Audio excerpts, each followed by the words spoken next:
call this meeting to order. We could have a moment of silence, please. And I remember the signs that remember the people in Vegas, what a tragedy it was, and still the people in Puerto Rico and victims all over here continuing to recover.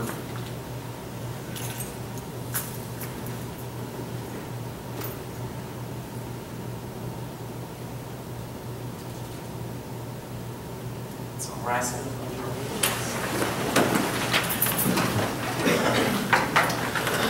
allegiance to the flag of the United States of America and to the republic for which it stands, one nation, under God, indivisible, with liberty and justice for all. Amen.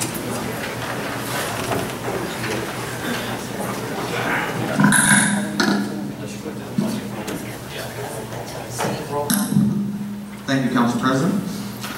Councilperson Popacek? Here. Councilperson Riley? Here. Councilperson Boyd? Here. Councilperson Sarsfield? Here. Councilperson DeLoss? Council President Demko? Here. Mayor Kabistik? Here. We have a quorum.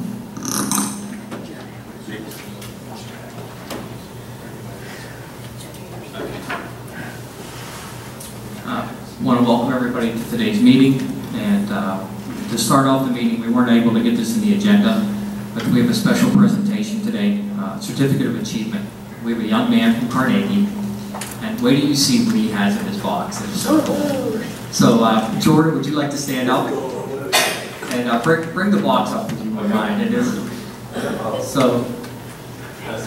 just stand right there.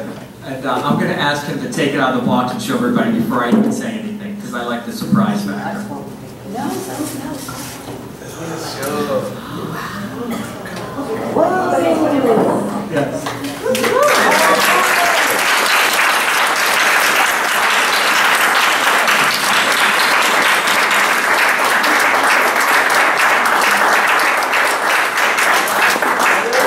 In case you've never seen one of those, that is a real Emmy Award. And Jordan works with WPXI in the news department. He's an editor and a photographer. He's a graduate of Robert Morris College.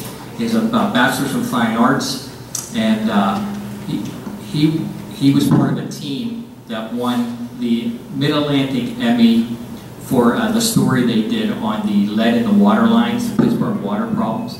And so it was, as you know, it was a huge story. And this is a really neat thing for Carnegie. And then above and beyond that, Jordan is he's a member of the Second Baptist Church and an integral member. He's involved in worship there. You're a drummer, correct? Correct, yes. Yeah, not just a drummer, an excellent drummer. So he does a lot for the church. His mother's she's a Carnegie resident also. She's very involved in the church and a very proud mom and a wonderful, wonderful lady. So I will, it's not too often we have somebody with an Emmy in our town, so this is pretty exciting. So this Certificate of Achievement is the Borough of Carnegie Certificate of Achievement, presented on October 9, 2017 to Jordan Allen. The Borough of Carnegie hereby recognizes resident Jordan Allen for being awarded an Emmy Award on September 9, 2017 at the 35th Annual Mid-Atlantic Emmy Awards in Hershey, PA. Jordan received his prestigious Emmy for his part in the teen coverage, Pittsburgh Water Emergency. Jordan is a 2013 graduate of Robert Morris University with a BFA degree in TV and video production. He is employed by WPXI Channel 11 News as an editor, photographer, and Jordan is also an active member of the Second Baptist Church in Carnegie. Another big hand for Jordan.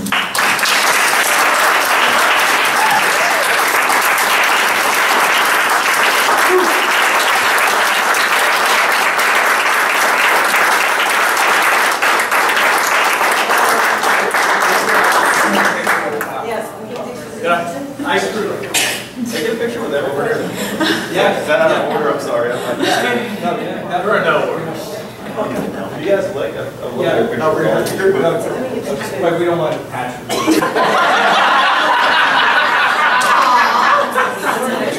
All right, let's go. Come out the way.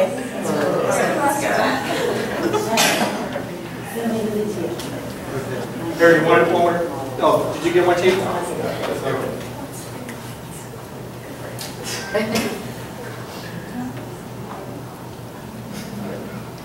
Maybe should we do a post or something? Can we get one with all the council? We have to get at least one Congratulations. Thank you very much. Right. No, congratulations, that's awesome. Thank you very much. You guys are all more than welcome. Sure. Very good. Everybody looking? Say Emmy. Emmy. Okay, got it.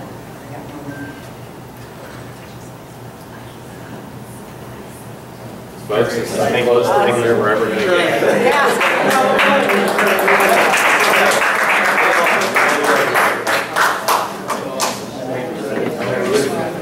It's heavy. It's heavy. I won't want to get cold with it. Absolutely. Congratulations. Fantastic. One is a team, too. Yeah, more than welcome to. It's all good.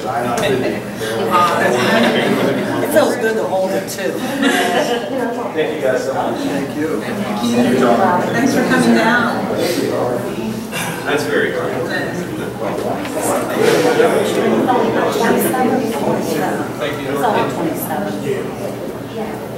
And Jordan, I already told you, you're not obligated to stay. You have to, Emmy Award, all Emmy Award winners can leave if they want.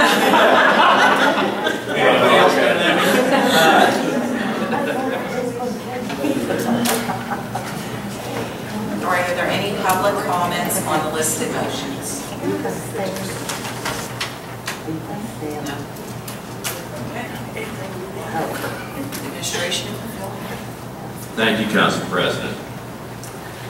Motion to approve the minutes from the council meeting on Monday, September 11th, Monday, September 26th, 2017, Monday, October 2nd, 2017. Second? We have a motion and a second. Any comments? All in favor? Aye. Opposed? Motion passes. Motion to advertise for the position of Administrative Secretary. Second? We have a motion and a second. Any comments? Roll call. Steve. Councilperson Pavlicek, Yes. Councilperson Riley, Yes. Councilperson Boyd, Yes. Councilperson Sarsfield, Yes. Councilperson DeLoss, Yes. Council President Demka. Yes. Motion passes. Hold on, I got one more. Oh, I'm sorry. That's right. I'm double checking myself here. This is November 6th, 9th, 3rd. I'm talking to myself. You folks just go about your business. All right. Motion to advertise a public hearing on November the 6th at 5:30 p.m. regarding the proposed zoning ordinance. Second? We have a motion and a second. All in favor? Aye. Opposed? I'd like to Good comment. no opposed? I just wanted to make sure that anybody who owns a business or is involved in a community, you should really look at this ordinance. If you have any questions or any concerns, you should come to this meeting. We feel the ordinance is designed to help our community grow and solidify our downtown area. So this is a complete redo of the zoning, which hasn't been done since, what, 1983? I believe that's correct. Right. So it includes signage and a lot of, it's going to affect some people, especially those that aren't doing things the way we would like them to be doing in the community. So take a look at the ordinance. Steve is going to post it online, right, Steve? And there will also be a copy down here at the Borough building. And beginning when, Steve, do you think that it'll be? By the end of the week. By the end of the week. So by the end of the week. So give it to the beginning of next week, Monday. Check out the ordinance. We believe we've put a lot of hard work in this. We've had a lot of support from consultants, Allegheny Together, Passion and Associates, We've had a lot of input, and when I say all getting together, it's town center, the ones that we work with, the consultants that we work with are all getting together. But it's something that we believe will take this community into the next decade and preserve what we're trying to do here. So please take a look at it and bring any questions you have. I understand that the document that will be posted online may have minor revisions against it because part of the process of implementing a wide list of changes to a zoning ordinance is having the county approve it. They've already reviewed it and made some suggestions on some changes that needed to be placed within it. Those changes will be added to it. That doesn't mean that they won't come back to us and say, well, you know, we found 2 or 3 things that we really think you ought to make some minor tweaks to as well. But know that it's a 100-page document. And when I'm saying minor edits, it could be, like a word should have been hyphenated, etc. But there's potential changes that could take place. And most of the changes are regarding the business district. So if you're concerned about residential, there's not much change in the residential part of the zoning, primarily the business section. What we've done is we strengthened some of the residential areas so that it's much harder to do things that you shouldn't be doing in our residential areas. In the business district, it's all designed to make our business district, we broke it up into 3 different areas, and it's designed to make it, each area is being important, protect the integrity of each area. And so there's a few of us put a lot of work into it, but I really do want to commend Rick DeLoss for a lot of his work on this. So thank you, Rick.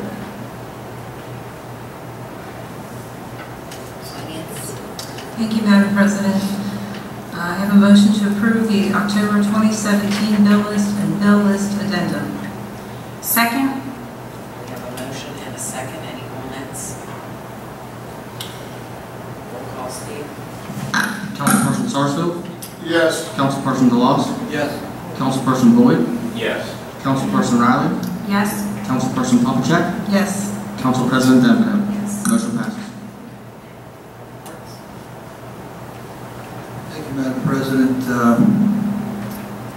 Motion to approve payment application number 1 to Robinson Pipe Cleaning Company in the amount of $26,183.84 for cleaning and CCTV work completed on the Shaycog Joint Municipal O&M CCTV inspection and cleaning, year number 7.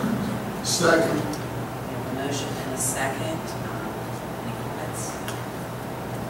Roll call, Steve. Councilperson Boyd? Yes. Councilperson Sarsfield? Yes. Councilperson Riley? Yes. Councilperson DeLoss? Yes. Councilperson Popacek? Yes. Council President Demko? Yes. Motion passes. Motion to accept recommendation of KLH Engineers to provide Insight Pipe contracting with a 45-day extension for the 2017 consent order contract number 2017-03B lining contract. Second. We have a motion and a second. Any comments? All in favor? Opposed? Motion passes. Safety. Thank you, Madam President. I have one motion this evening. Motion A is motion to adopt resolution number 2017-11, a resolution of the Borough of Carnegie establishing a handicap parking space at 507 Library Avenue. Second. We have a motion and a second. All in favor? Aye. Opposed? Motion passes. Code enforcement. Thank you, Madam President. 5A, motion to adopt resolution number 2017-12, a resolution of the Borough of Carnegie approving that the acquisition and subsequent disposition of parcel of vacant property known as block and lot numbers 103-K-214, 332 7th Avenue would be in accord with the comprehensive plan of the municipality. Second. We have a motion and a second. Any comments? All in favor? Aye. Opposed? Motion passes. 5B, motion to approve resolution number 2017-13, a resolution of the Borough of Carnegie confirming that the Borough of Carnegie has submitted a community development block grant application through the Char West COG to the Allegheny County Department of Economic Development in the amount of $68,408 for the Beechwood Avenue Sidewalk Replacement Project 467-51. Second. We have a motion and a second. Any comments? I just want to make a comment that they've changed this program a little bit. We applied for these last year and we were turned down, I think because of some miscalculations. But hopefully this year, sounds like we're better organized to obtain this for this year. And I would also like to know, we used to use this money for demolition of properties, which I will talk about a little bit later on. At this point, we don't have much in our budget for demolition of properties. So, thank you. Roll call, Steve.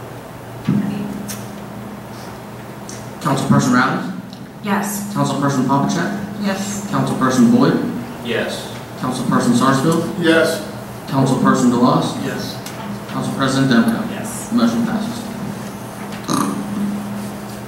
Committee reports. Administration.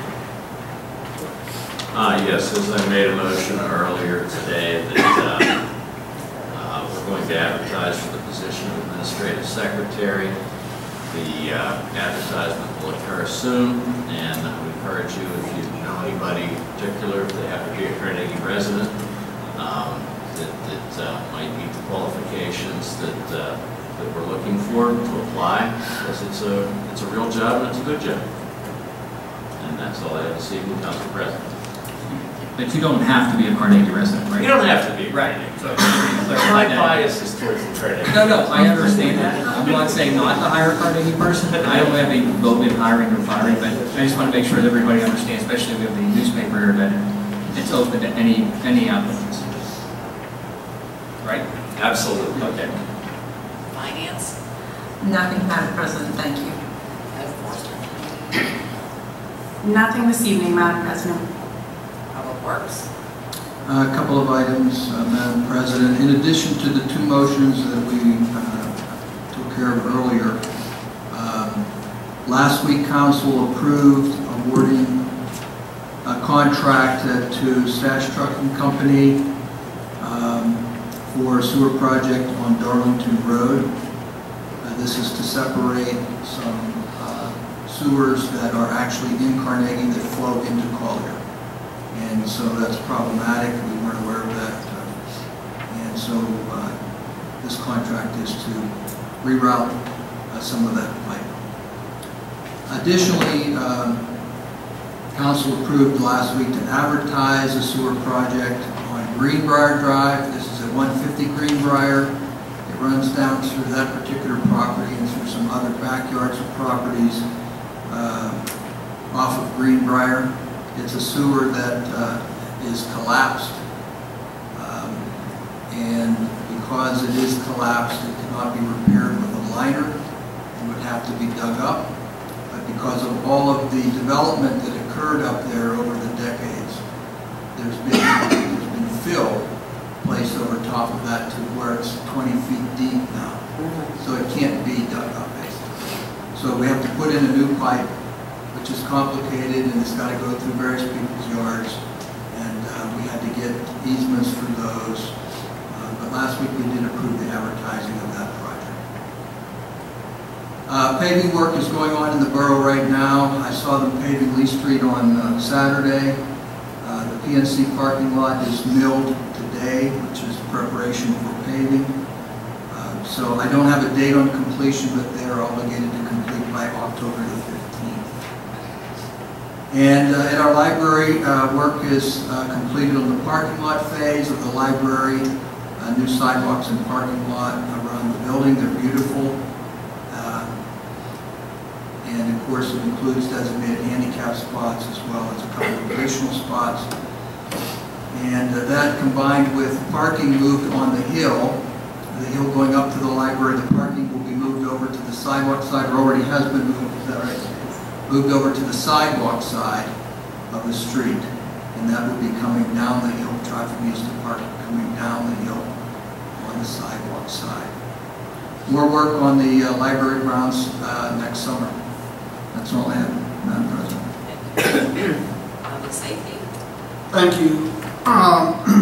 The only thing I have is a couple months ago I had mentioned about that we were going to start an auxiliary for the fire department. I'd met with them on separate issue, budget issue, because we're in budget season.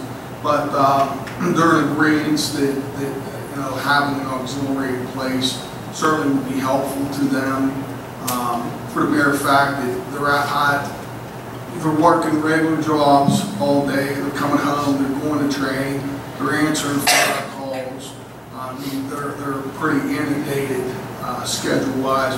So creating an auxiliary certainly would be helpful to them, and fundraising efforts and stuff like that. So if anybody's interested, feel free to stop at the Borough building, leave your name and a contact number, contact information, and we'll reach out to you. That's all. Okay, and the only thing I have to report tonight is just to remind everybody that we have a budget meeting on the 16th. And we also have one on the 30th. So if anybody's interested in coming, we'll be here. Action on the budget. And that's all I have. Thank you, Council President. I just have an update on 2 grant awards that we had recently received. For some of the people who've been to some of the last meetings, we have applied for the Alcasan Grow grant, which is green revitalization of our waterways, and it has to do with our sewer systems. But 2 projects that we have gotten funds for as of last week. Number 1 on Beechwood Avenue near the library, there's a big storm sewer separation project. It's a $971,000 project, which we received $825,000 of, so we received 85% for that. And also the lot number 10, which is the East Main Street lot near the post office and the coffee shop. The job was already done, but we had received $121,000 for reimbursement for what water we were able to take out of the sewer system. So it's pretty good news, and I would just obviously like to thank council, but I would like to thank KLH engineers. They did a lot of the work as far as the application goes, and we were successful in round 1 and round 2, of course, and for round 3 hopefully we'll be successful as well. So when does that work start? That's not starting time soon. What? It'll be a while as far as that goes. We'll be the first to know. Thank you. Thank you, Council President. Yes, for the month of September, there were 16 fire calls and 19 ambulance calls responded to.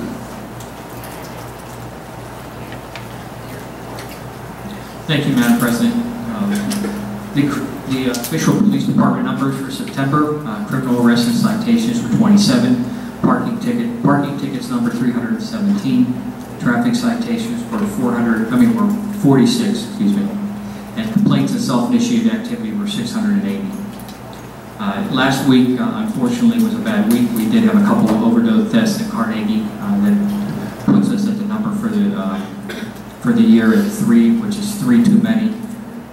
It's a problem in a lot of communities. We are still kind of fortunate because our numbers aren't near as high as some of the other communities around us, but it's still way too high. I met with Father Dave and a couple other people from the parish of St. Elizabeth Ann Seton. We are in the process of putting together St. Elizabeth Ann Seton Hope Alliance. And what that's going to be is we're going to try to tackle some of these issues within our community that we can be involved in. Issues when families lose a member or something, to provide support, and other issues where we can provide education to the community. I attended a workshop, a DEA workshop over in England. It was an excellent workshop, so we're looking to bring a couple of these workshops to the community, which should arrive pretty soon. The DEA workshop is just basically explains the current drug trends and what's going on out there. Another workshop that we are partnering with another community with will be on how to administer Narcan and where to get Narcan. If you want to administer it within your family, for family members and organizations.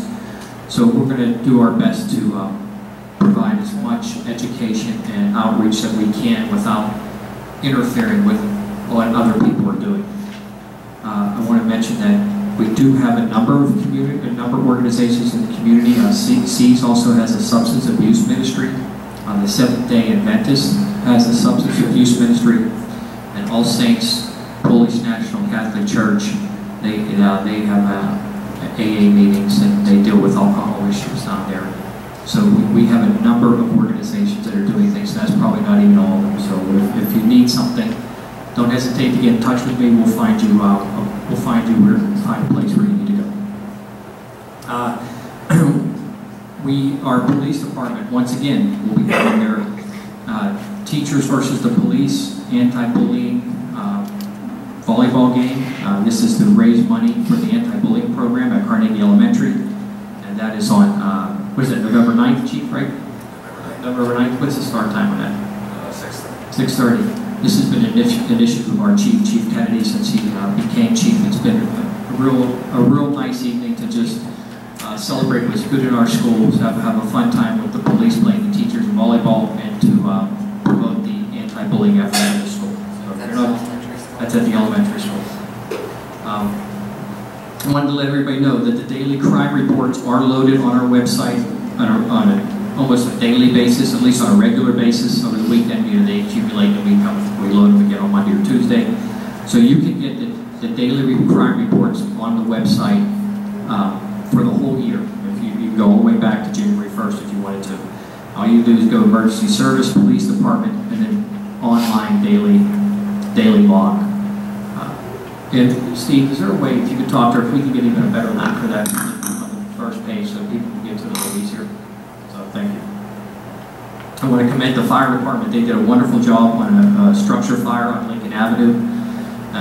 They responded very quickly, and they had the fire out, and there was no damage to any of the nearby structures. So, and they kept the damage to just to an apartment on top of the garage. So they did a wonderful job on that. And I had somebody ask me a question: why do they see police cars at our school? And I thought everybody knew this, but if they don't, we do basically daily or sometimes twice daily checks of the school. We do walkthroughs. We do them at different intervals during the day. They don't have a school resource officer at Carnegie Elementary, so Chief Kennedy has been very proactive in making sure that we have a presence at the school, and a presence where that we're just there and we show support for what they're trying to do. We don't really get involved in any discipline or anything, but we just walk around and act as security. Boys and Girls Club. We have, I guess it's some good news, but also some sad news. Anybody who knows Juan Perez in the Boys and Girls Club knows he has done a wonderful job there. He and I have worked together on some team programming that has been very successful, and he's actually moving on to bigger and better things. Within the Western Pennsylvania Boys and Girls Club, he has been promoted to the Vice President of Operations, which is good for him, but it's also sad for us. Dawn Panucci will now be the new director of the Carnegie Boys and Girls Club. So, Juan's still going to work a lot with the team program. In fact, one of the reasons why Juan was promoted, there was a number of reasons. He's just a great individual and does a great job. But the team program was so successful at Carnegie Boys and Girls Club that they want that to be duplicated across the other Boys and Girls Clubs within the Western Pennsylvania system. So that's one piece to his promotion. So that's exciting.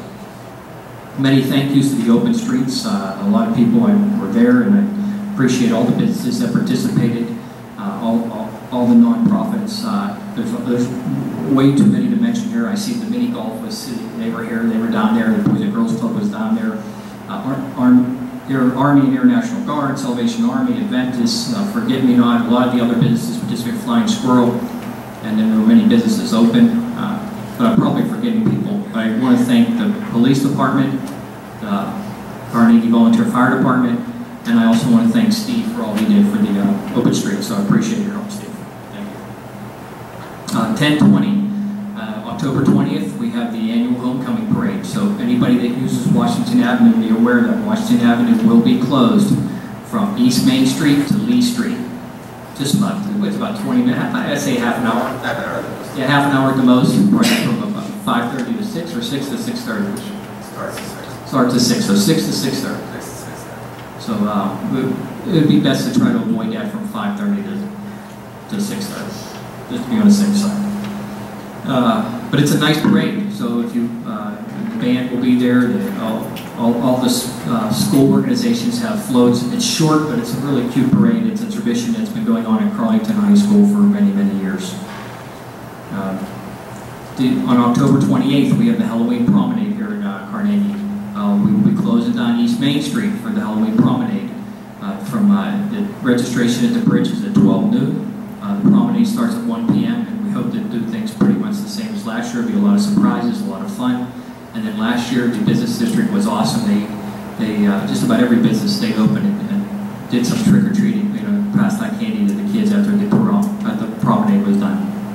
So it's a good deal. I think I might dress up and get some candy from the business district.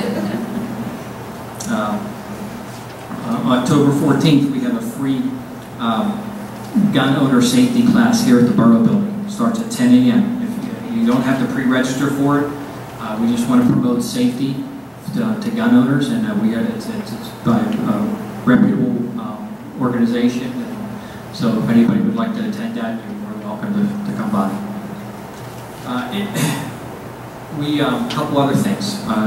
Last year we talked about emergency alert system. We're real close to finalizing an emergency alert system for the borough, and hopefully we should have that up and running before the beginning of the year, which is important. This is a long time coming. It took us too long to get it to this point, but at least we're very close now. And what that will do is if you, we're still fleshing out the details, but basically if you register with the emergency alert system, then you will be eligible for either text, emails, or phone calls about emergency alerts within the borough. Halloween is October 31st, and that's a Tuesday, and it's from 6 to 8 p.m. And that's when we celebrate Halloween in the borough. And then it is, as Sue had mentioned, it is budget season. I just wanted to touch a little bit on the budget stuff. Budget season is extremely important to the community. There's a lot of people that need money. But last year we talked about some of the issues, upgrading some of our downtown benches and garbage cans, the downtown infrastructure, the light poles. I was happy to hear today that we are finally making some progress on that. The Director of Public Works has said they ordered 6 light poles. It takes 6 to 12 weeks to come in. So we're moving in the right direction on that. Our manager ordered a kiosk, so we're going to, in the process of transitioning the parking from meters to the kiosk parking. So there's that one kiosk, and we're working on others, I'm sure. There's still a lot to do, though. There's still a lot of infrastructure that needs to be worked on, not just within the downtown, but throughout the borough. So it's something that we absolutely need to be very disciplined and do a little bit at a time. It takes us too long to get done what we do get done. So we need to pick up the pace and have a system in place that we can get some of this done in a incremental type basis, so that we can get the stuff done that we need done. Talk a little bit about the parking. We made a little bit of progress on the short-term solutions. As you know, PNC lot's being paved. That's our lot. When we say PNC lot, that's a borough-owned lot. So we're not paving the lot for Pittsburgh National Bank or whatever they're called. So that's our lot.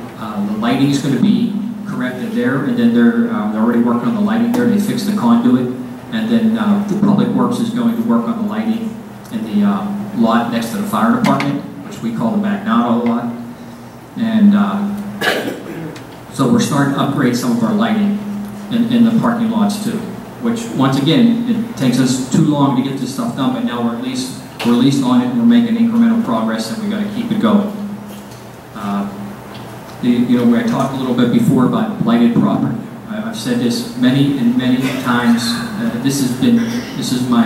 I'm in my going on the end of my 8th year here, and I really believe we need a vacant and blighted property committee.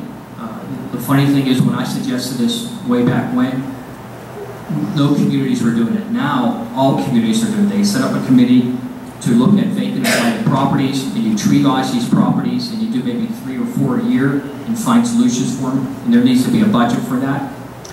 On top of that, and that's just not downtown, that's residential too, and on top of that, the CDBG grant money, we don't use that. They really don't want us to use that for demolitions anymore. So in our budget, we're going to need to address some money for demolitions because we just cannot allow properties to continue to sit. We don't have a major problem. There's some communities that have a major problem, but we have enough of a problem that if we address it incrementally, we can get a handle on it. You don't want to wait till it becomes a major problem. So once again, I would hope this council would entertain a vacant and blighted property working group. I think it's a great start. I think it's where all the other communities are going. It's what all the professionals are recommending. So there's that. And there's plenty other things that we need in the budget, but we'll discuss those in the budget meeting. But those are some of the things I wanted to talk about here at the Borough meeting. So thank you, Madam President. Any general public comment?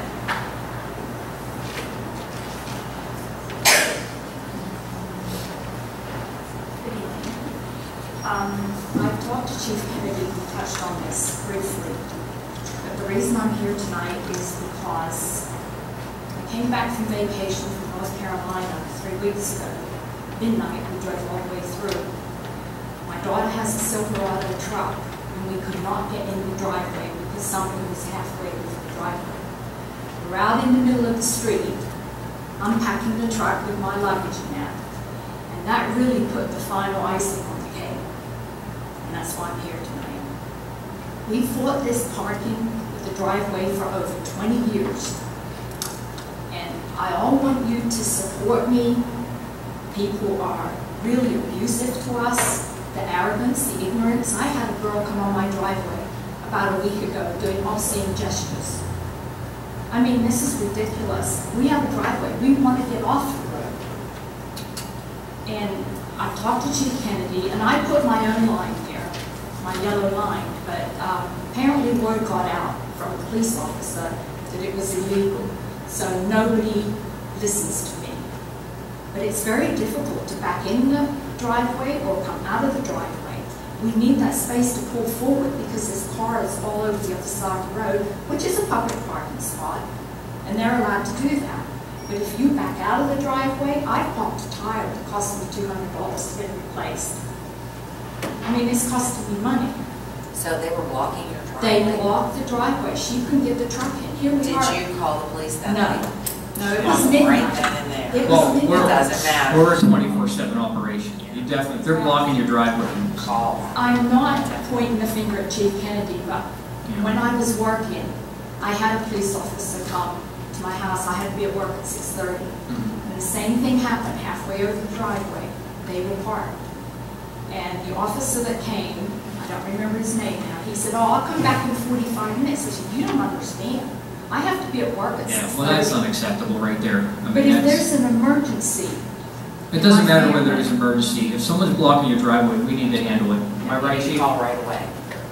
Chief, am I right? That's something we would handle immediately.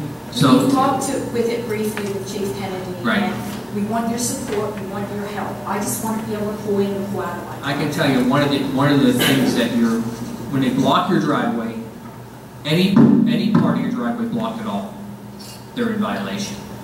But I did have the officers research how much space you have to give at a driveway, and under Pennsylvania code, I have it here, it's 5 feet from the curb. I can't go the 5 feet the other side because there's a patio there with 2 cars on, and I would not take Not the thing remember the thing we downloaded? It's not 5 feet from the driveway, no. But I downloaded it. do? We downloaded the Pennsylvania law. And I can show, I have a copy, I don't have it with me, but I do have a copy at home. And I can bring a copy down here tomorrow because they printed it right out in the crimes code. Well, both my children have trucks, and to get in the driveway, they have to back in. So they need that space in order to maneuver the truck back. But I'll show you the Pennsylvania crimes code.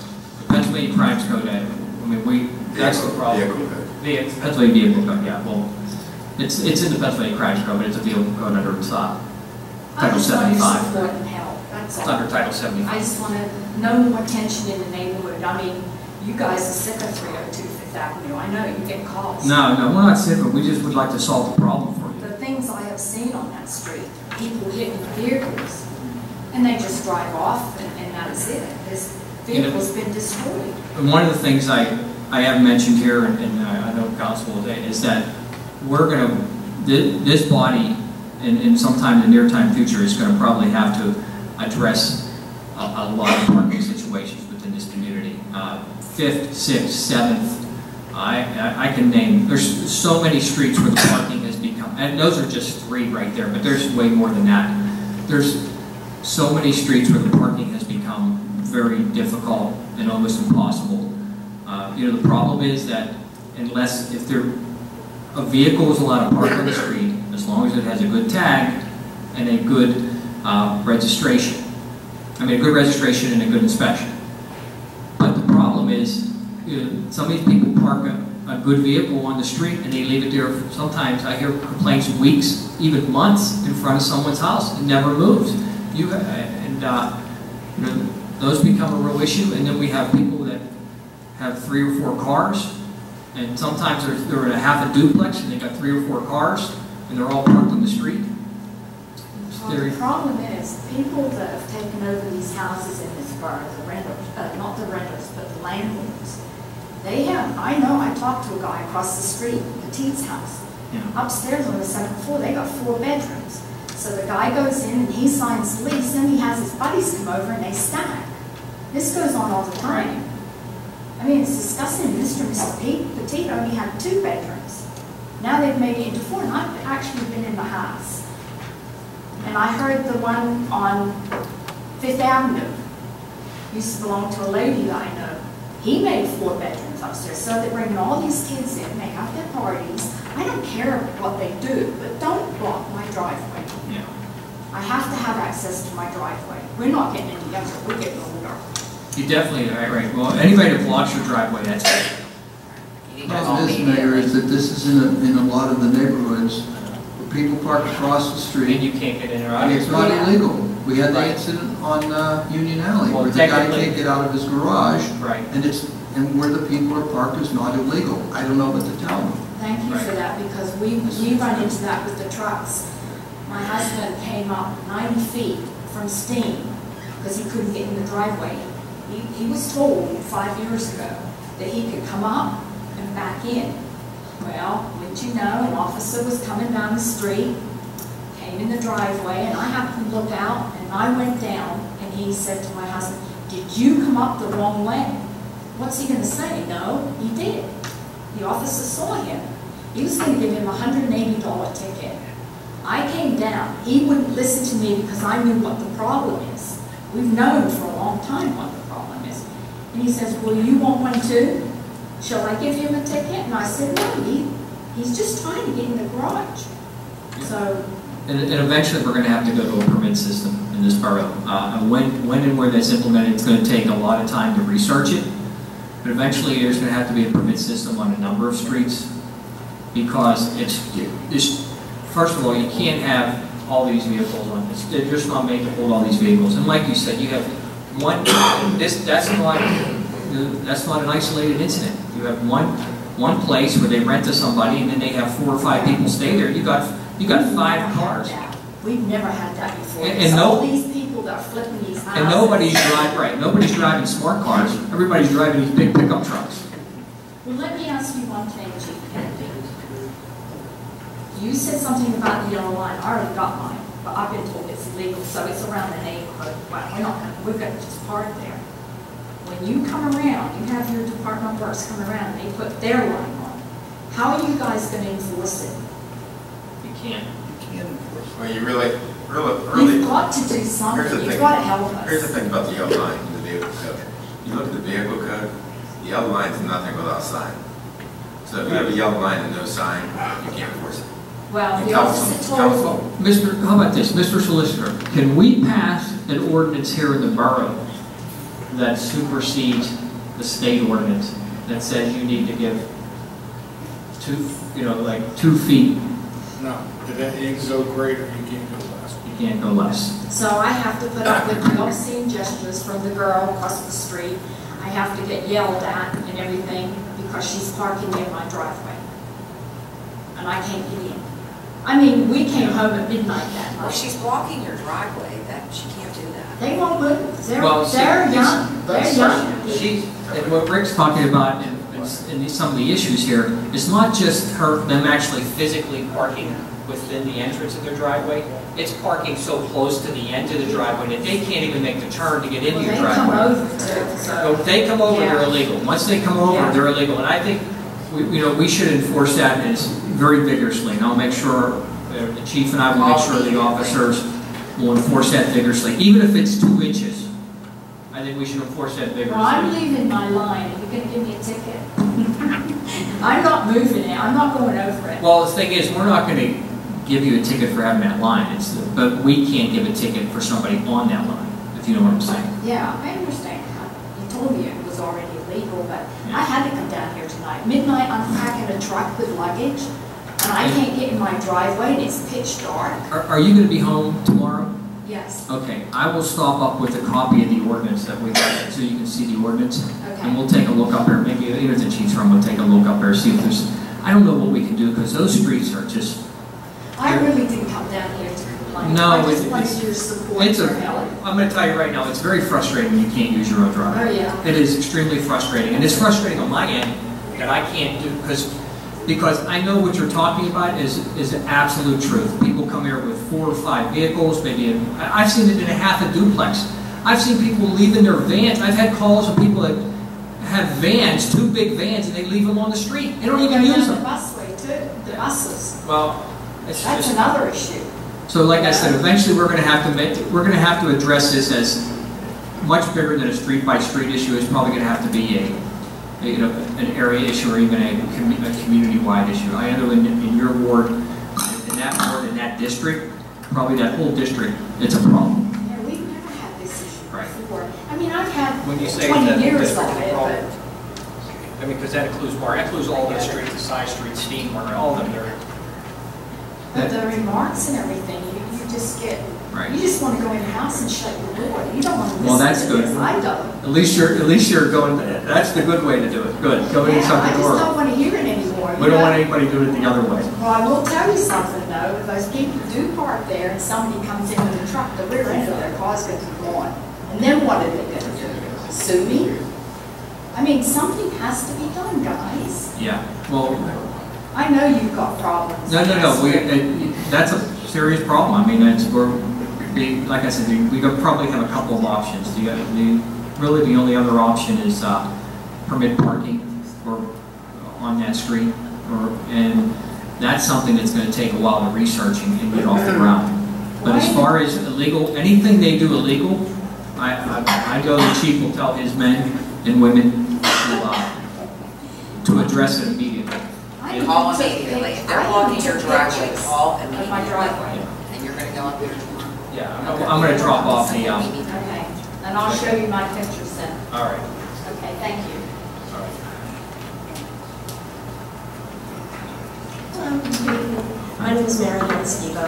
I am a Carnegie resident and a business owner and a local shop on East Main Street, Pub Glam, or an organic beauty boutique. I'm here on behalf of my business and as well as some of the other business owners on East Main. In Georgia, they have Modern Mercantile and there's several other businesses there. We've been concerned recently about the lack of trash cans, recycling bins on that block. I just wanted to come down tonight and just state again that we are trying very hard to keep our storefronts looking good and keeping that block looking really great. And I think you can agree that it does look, it looks good. But it could be better, especially with the Carnegie Crawl coming up on Friday, I really don't want to be picking leftover Don Dons and food truck food out of my planters and off of my stoops, and neither does anyone else. And that's the kind of issue that we're finding. And, you know, beer cans, yeah, the planters seem to be great receptacles for those things. And a few other things we were wondering, hoping that, I know we were talking about lampposts and such. What I would really just love to see is just continuity on that street so that everything is somewhat uniform. You know, the light posts look nice, you know, they're, I think, did I hear we're getting some new ones or fixing some? Yeah, some new ones, and I think we're moving towards black. And we're also, we got getting new trash cans. Oh, that is a wonderful thing, very good at that. All And I new know trash cans. the benches, we were talking about trying to raise some money, pay sponsorship. Right, I'm for working on it. benches. I already have one commitment from, actually, Lenny Komensick, and then I'm working on a commitment from EnviroSafe. So. It's funny, when those light posts and such first went that odd French blue color years ago, I don't know where that came from, but now I have to say I thought it looks good in pictures, but it's going to be black it is, just so long as I'm hoping everything will be uniform so that, you know, Carnegie has a branded an image. Well, they're expensive, so every year we're gonna get more and more and more. But the garbage cans, Steve, when will, the garbage cans? As soon as possible. Thank you. There you go. Thank you very much. But you will find that right next to a garbage can, people will still put their trash in a planter. Right next to it, I see it all the Planters time. scream for trash, I know, but at We least, should put little signs in on it. right? Don't kill me. No compost. No garbage. Thank you. I'm trying to sneak in here because I kind of piggyback a little bit on what Wendy was talking about, the problems with parking on Brook Avenue. And I have been watching the situation and being affected by it, especially in the last 6 to 9 months. And I know that we're going to address the issue of the driveways, but the extreme parking problems caused by this overflow of traffic has become totally out of hand there, taking up every space of the individual homeowners and causing a lot of friction and arguments. I have written today, I threw my notes together of what we're dealing with, and some of the ideas I have, including forming a committee perhaps, to look at these issues that you just talked about on 5th, 6th, 7th Avenue, which I think do need to be investigated and looked into. And I just wanted to leave it out with you. Maybe you could look at it in your leisure time. When you said overflow, are you talking about the busway overflow? No, I'm talking about just from people, too many people. Too and many cars taking every right. spot. You know, honestly, I mean, it's frustrating. It's happened before. I think any of us were on here, but there was an ordinance that when people have a rental unit, they're supposed to provide 2 off-street parking for each unit. That ordinance wasn't obeyed, and some were grandfathered. Some just slid in under the wire, and nobody caught it. Hopefully, we're doing a better job of that now. The other thing I would say is that also with that ordinance is, even though you have 2 off-street parking, we can't force people to use their off-street parking. That's a real problem. There's nothing more frustrating than when someone has parking like behind their home or something and they won't even utilize it. That happens. That's definitely part of the problem. I hear that complaint time and time again. They have a driveway and they have off-street parking, but yet they park all their vehicles on the street. We had 3 fender benders just recently. We've had more and more arguments. That's why I'm thinking that maybe some ordinance changes, maybe re-looking at this situation and the kind of problems and the increase in rental units, the way they're being occupied. I think there's a lot of question marks right now that need to be looked at. And I've summarized some of them on here. So, sure. Thank you for bringing this down. Thank you. I have a bunch of little notes on this beside. You should be reminded that landlords do have the right to limit the number of people living in their rental properties. Pardon me? Landlords do have the right to limit the number of people. If they rent a property to one person and then there's 4 people living in there, that's in violation of their lease. Well, so we can enforce that with the landlord, so that he enforces it with his tenant. I'm not sure if that's being done. Well, the landlord has to basically enforce it, and that becomes a civil action. It has to go to the magistrate. But what I will say is that in the past, wait one second, in the past, I actually have sent out twice, on 2 occasions, through our police department, a letter to all the landlords and thanking the ones that do the right things, but asking all the other ones to check on their properties, make sure that they're being kept properly, check on the people living there to make sure the people who are living there are the people on the lease. And part of the problem is, to some landlords, and not to all, we have some great landlords in this community, but to some landlords, it's just a revenue source, and they don't care what they do to our neighborhood. And some of our absentee landlords that have no consideration for the residents. And, I've gone to the point where I've even called landlords on numerous occasions, and the chief will tell you, called landlords and just said, hey, this is what's going on in your property. Can you at least go down and check it and find out? So I have no problem calling a landlord, and you can get a lot of that information on site. So if you ever need me to call somebody for you or whatever, I will call and just make a complaint. There are things that could be done to rectify this a bit, but it's gotten more. I've been there 49 years, and just the past year, that it's gotten totally out of hand. Yeah. Well, and the landlords too are supposed to have parking for 2 parking spots for each tenant. But if they were grandfathered in, public parking. Yeah, but if they were grandfathered in, they don't have to do that. And if they, we can't hold on to a spot, not a spot in front of our house. Honestly, I don't know any way. I mean, the only way I can think that we can legislate this without being, without making it unfair and illegal to certain groups. That you got to, the landlords have, they have rights too and stuff. It's probably a complete permit parking system for that area. And I think maybe for that whole district.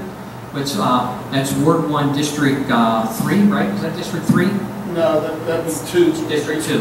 So maybe for Ward 1, District 2, we should look into something. Maybe that'll be the first district we look into doing that, but it's going to take maybe a committee and some ideas. Yeah, but we just don't have the ability to just make a law that doesn't allow people to park on the street, or makes people. I don't think you can even make people use their own driveway. Believe me, that happens to us too, because my mother's house is on the corner of 50th Street, and my brother lives on one side and my sister lives on the other side. Well, there's 5 or 6 parking spots on that side because it's a corner lot. And my poor sister has to park across the street and up the street because by the time she gets home, that whole side is filled. That's what's happening. So she can't even people park jump there. into spots wherever they are and push the other people out, over, out, every which way. It's terrible. Thank you for your consideration. No, thank you. I'm glad you guys came tonight because I've been kind of preaching this for a while, so thank you. Hi, I'm Christine Switzerland and Salai. We love it. Thank you. We love your support. Just one quick thing we noticed a lot this summer. Our parking lot is essentially a little outcropping of Chestnut Street. And we have so many people just whipping through there to get to the park. And so, it's a concern for our customers as they park there. But then we have so many kids on bikes and people walking their dogs to the park. Right. So I'm not sure. I know that there are some interesting zoning things with Forsyth Road, but I'm not sure if it's because it's Chestnut, if there's anything, like if there's a speed bump or a sign or something. It's funny you bring that up because I've asked for speed bumps in that park for 2 years now. And I do believe we need to put speed bumps in the park. And the biggest offenders are the dog owners. I don't mean to be mean, but I see it when I'm up at that park. It's like they're flying to get their doggy out to the dog park. I mean, take their time. Their kids, they're worse than the skateboarders. The dog owners are. The dog park's good. I don't know if they have to get the best spot, the seat. I don't know what they need there, but the dog owners come flying by, and I truly believe we need speed bumps in that park. And I've brought it up a couple times, and I'm hoping that we take a serious look at that. Maybe Close that entrance there and then go to the next one. the entrance. No, but there's only one entrance to the park. No, I'm talking about two. Oh, that's interesting. Yeah, she's not talking about the park at all. Is that our road or is that her? Is that their The property? Chestnut is yours. No, I know it's in Chestnut. The I'm talking street about. right in front of the. That's yours, and Okay. the little triangle of land that's technically over is also That's what I'm talking about. Why don't we close that off? Well, Down the other way. The chief said, and he agreed, that maybe we could start with putting signage that would indicate no through traffic. And see if that helps at all, and then if that doesn't alleviate it, then maybe look at the next step, but maybe start by just putting signage, no through traffic. And you know what, I have to apologize because I am guilty of that, because I've been working on the Mormon Trail for 3 weeks. And I come up Forsyth and I go through there. You're right, I do, I don't go fast. I mean, I go slow. But you're right, I do that, I never even. Well, because people are kind of just coming up the hill and are like gearing up to go Forsyth and just kind of whip over. And, you know, it's more, I mean, it's honestly, as a community member, we know all of our neighbors who walk the dogs and all the kids who are coming and going, and so. Plus, you have a lot of kids at your yes. At your place. And people don't like, I mean, little kids, their family parks across the street, the little kids just like, woo, golf, and sprint across because they see the candy. I do the same thing. Because I honestly didn't even think of it. Thank you. Yeah, no problem. Thank you. I'm guilty. I won't do it anymore. I'll go. So are you okay if we start with signage and evaluate that? We would take forever. We're winding down for the season, and but yeah, just I mean for the community. Steve, do you need something from the chief or from us to get started on that, or Mr. Hatcher? I think we just need some direction from the chief. Okay. All right. Thank you. Let's start with signage. Thank you. Thank you. Thanks.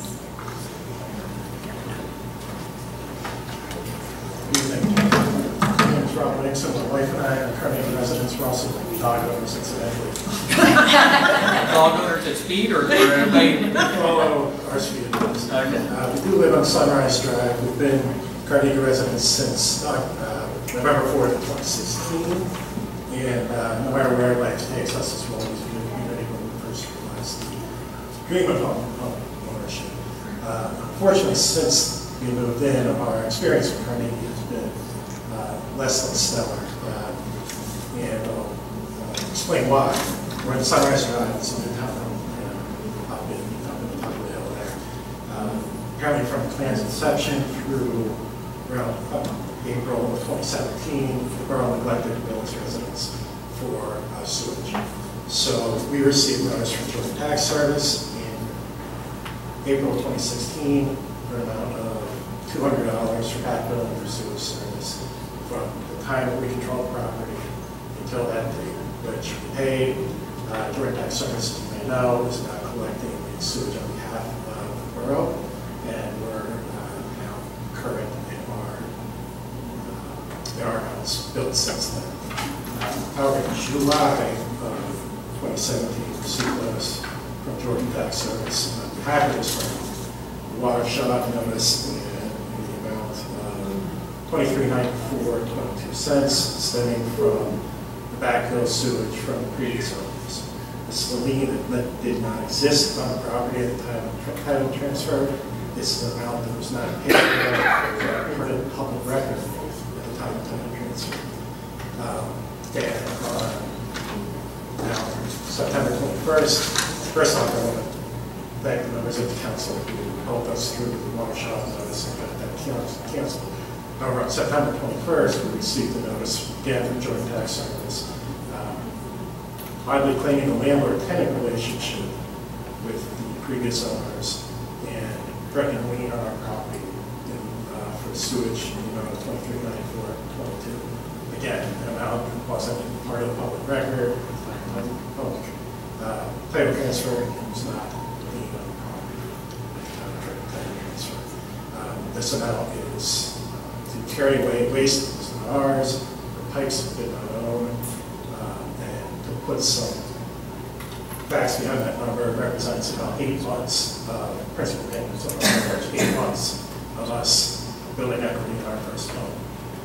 It also is just about $300 less than the combined budget for our past 3 payment occasions.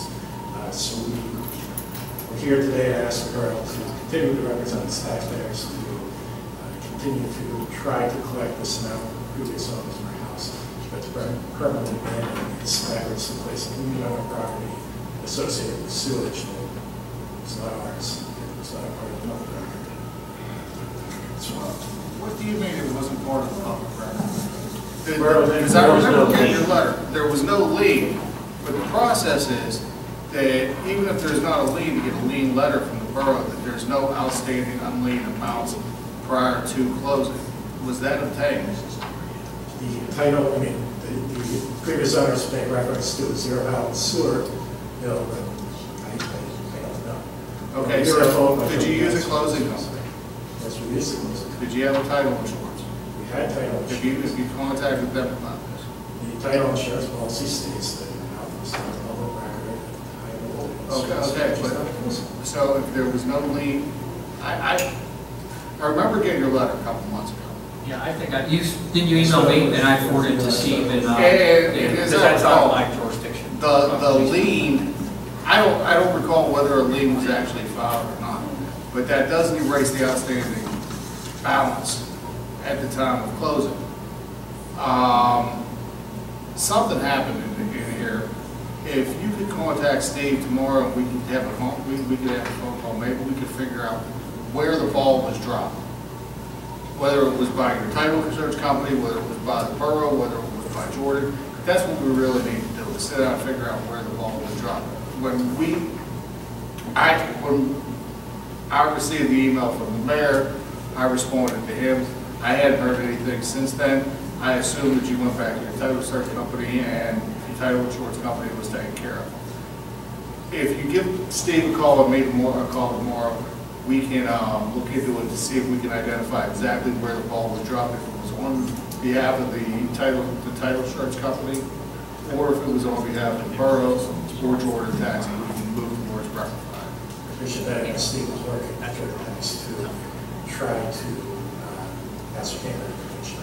I think that that's something that Mr. Lucas would be able to help me a little bit with, that another solicitor may not get back to me right away. So, like I said, we can talk tomorrow and get you resolved. Thank you for your patience.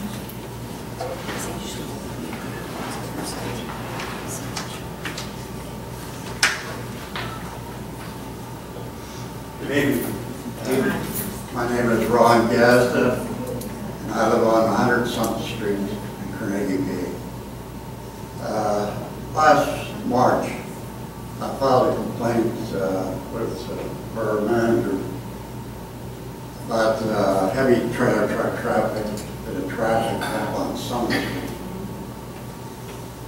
I appeared before council that April, stating my concerns about it.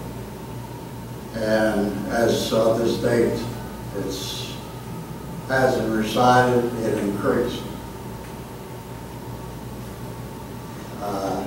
My main concern is these trailer trucks just don't have enough room to turn on, bend onto Summer Street and go to Chestnut. The street is 22.5 feet. We got 62-foot trailers on there. Every day I have 4 to 5 trailer trucks pass to my house. Plus, there's about 6 or 7 companies down in that area, that industrial park in Scott Township. And I'm just taking a guess, there's about 40 or 50 vehicles that travel back and forth on residential street. It has a sign from Chestnut on the sign. The weight limit is 5.5 tons. Now these trailer trucks weigh more than 5.5 tons. And the People Gas Company has trucks down there too, to haul dirt and it's sort of 5.5 tons. My main concern is they've been running over my main gas and water shutoff valve at the curb. Now this has been going on for, I've been up there 40 years. I've been filling ruts and everything in there.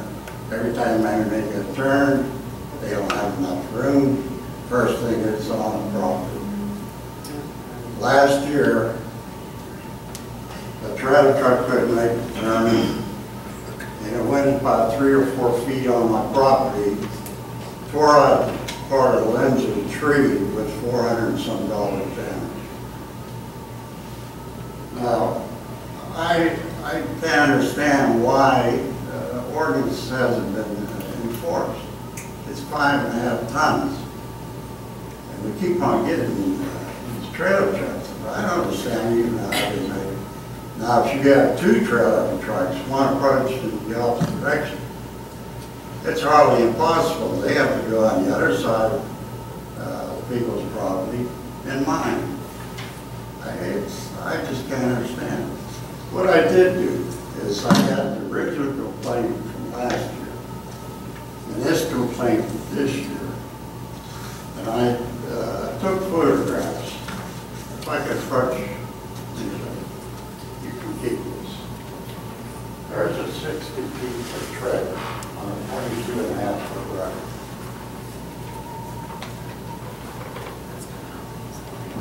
Whose abandoned trailer is that?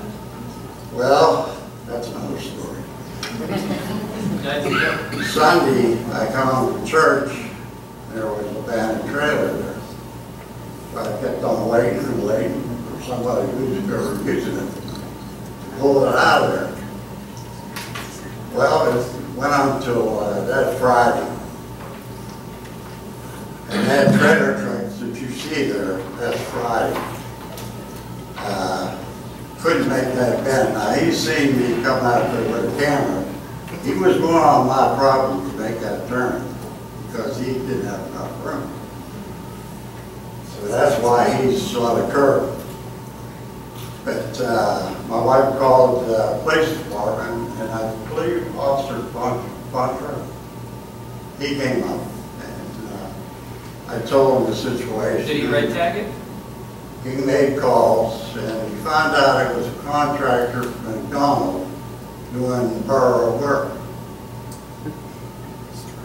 So the officer Contra, I guess, got in touch with the person that owned the truck, and that Saturday was removed. Okay, good. But still, even with that trailer there, just figure, no. Instead of a trailer, another trailer truck coming up.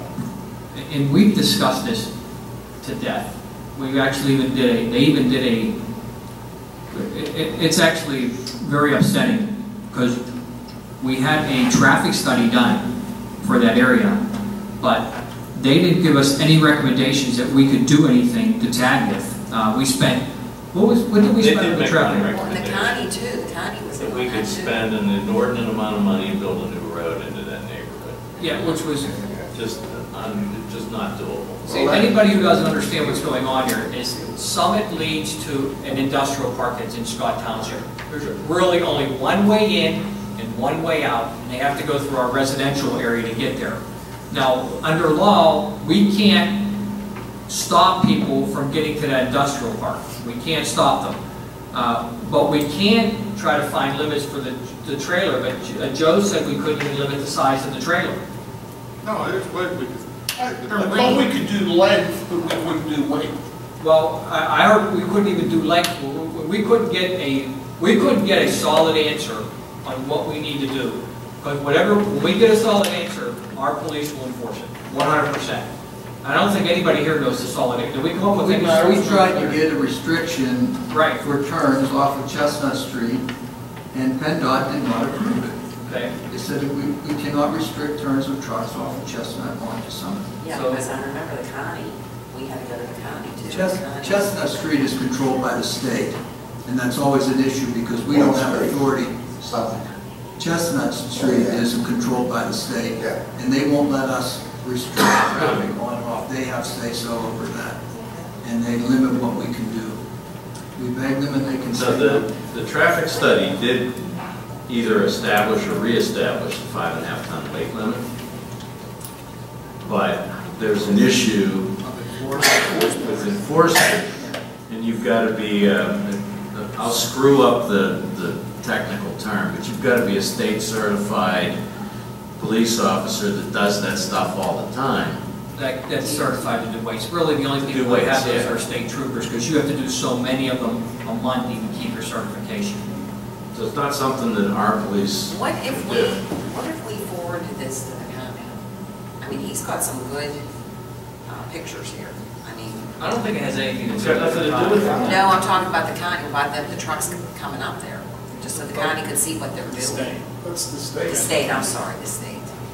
But I mean, we can forward it. You're not going to get anything. I think if we we go back and revisit the study, if we're able to at least reduce the length, but I'm telling you, Joe, I remember you saying we couldn't reduce the length because those trucks have been coming there and we couldn't reduce the length going there.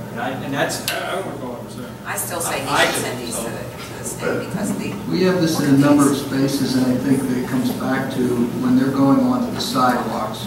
Right. We have the right to control whether they go onto the sidewalks. Yes. Are we going to start putting up bollards on the corners? And I think we should, that's probably something we're going to To have. prevent trucks from turning? My main concern is these keep on constantly running over the gas. And That's a huge concern. Shut off. I mean, it's something's going to happen. It's just a matter of time. I mean, It was, would you be adverse to us putting big boulders on your property? well, if you got a big one, I could put it in one place and solve the problem. Are we allowed to do that? He's allowed to do it. It's in Harry, his question a few years ago, Terry did say we could put landscaping boulders. In the right of way. Yes. It'll be on my property. Well, it'll be on his property, I mean, but I say, but that part of his property is our right of way, isn't it? Well, it depends on the move we're talking about on the sidewalk. Okay, but we can do it then, right? I would have Can we to get see that how. done, Mr. Hatcher? Okay. Excuse me, sir, are you talking about this corner and this corner? We put one here and here, is that what you're talking about? Or just here? Right here. Can we get,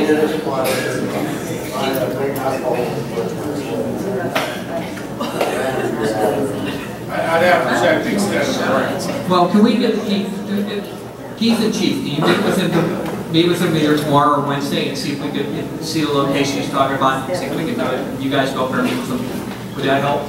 Sure, because the turtle trucks come from the brand. Yeah. And then, From this way. and then Joe, if we can do the length, if you're saying we can do the length, then we need to revisit that and post the length. I haven't relooked at the report, Mayor, but Okay. my recollection is you can't put a restriction up there.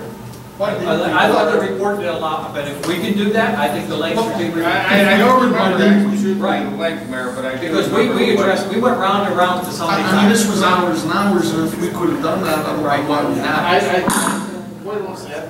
Well, it's not working. Just put back in there and wait until the. So here's our plan of action. The plan of action is A, these two men will come up and take a look at your property and try to get some boulders up there for you. And then we'll revisit the length and see if we can restrict the length. Does that work for you? Right. I'll be glad to call it. You got it. So we'll see what we can do for you, Mr. Gass. Just make sure, just gotta have to figure out where the right of way is. And thank you for your patience with all this. Thank you very much.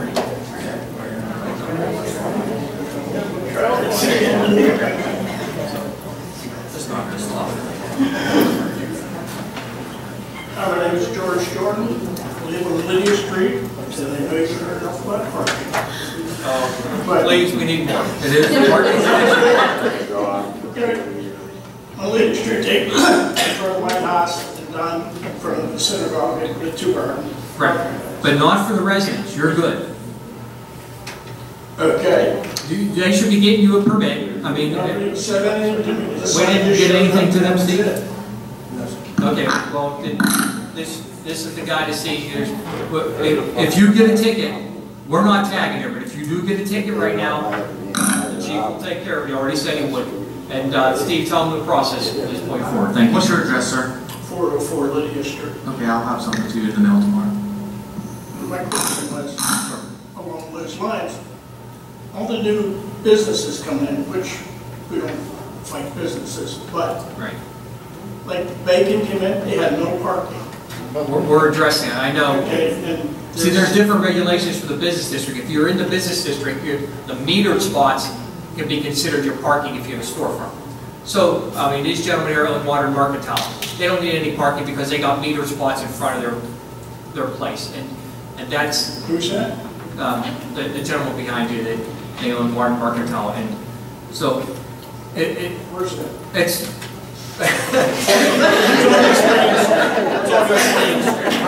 It's on East Main Street. Oh, okay. Right.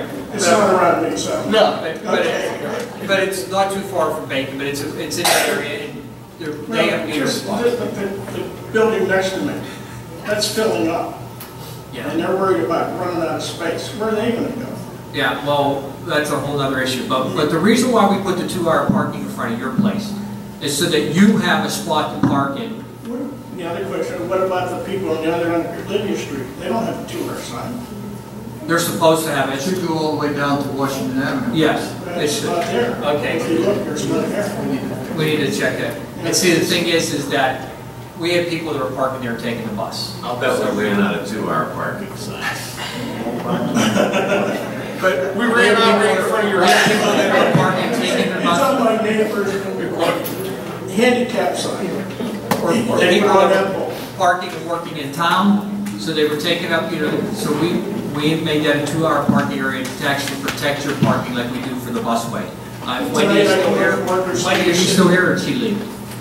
But Wendy, like, there's 2-hour parking all up on 5th, 6th, and 7th Avenue too, for when people, but that's not her issue. Her issue is just too many cars. well, who's checking to see if they're only there 2 hours? Oh, we have our, during the day, our guy, because I already got a ticket there, so.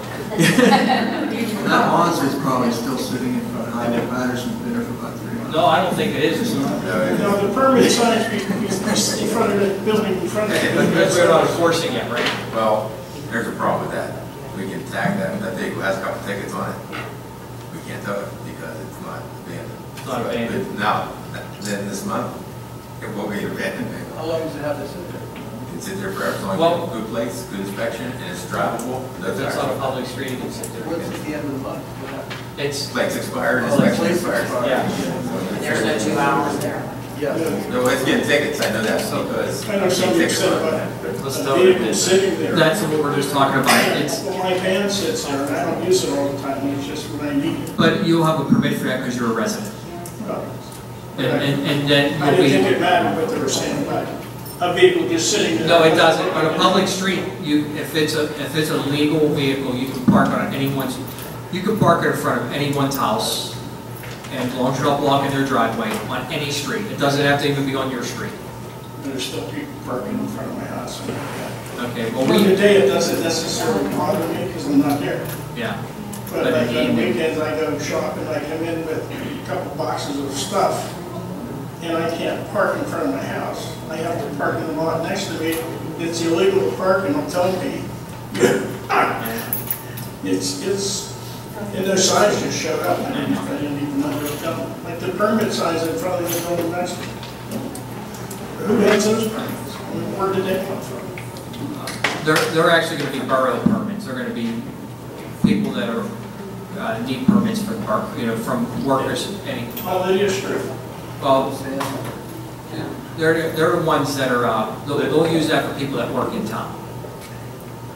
In Carnegie. Yeah. Because we needed some extra parking. Because I was thinking before, but we should get a permit rather than those parts, those spots. Yeah. They pay $30 a month for that permit. Yeah, I figured there was something involved there. Well, it's just like we don't have enough parking for the downtown, for the people that work in downtown either. Let me tell you something, parking. He means downtown Carnegie. Yeah, when I say downtown. Okay. Yeah, I do mean downtown. I consider this my downtown, so.